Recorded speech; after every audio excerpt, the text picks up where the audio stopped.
Magandang araw, kaminasan, konnichiwa. Nagbabalik na naman si Sensei Jam ninyo for the new travel experience dito sa Japan. Please like, share po ninyo ang video ko po. Baka may mga kaibigan po kayong gusto mag-travel o naghahanap ng travel spot na spot ko na, pwede nyo pong i-share ang video natin. At huwag kalimutan mag-follow sa ating Facebook page at sa ating YouTube channel.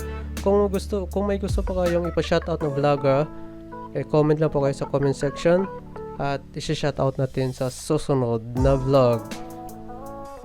So, spot natin, ito yung palayan, no, sa Japan. Then, may mga, may mga tao. Pero napakadami, no, kakatakot lang. So, ito na spot din natin to, park nila. So, base sa mapa na tinignan namin, hindi siya gaano kalakihan at saka parang hindi siya na maintenance na kasi parang wala naglalaro na. Yung mga rides nga nila dito parang sira-sira na din, parang hindi na puntahan ng mga bata.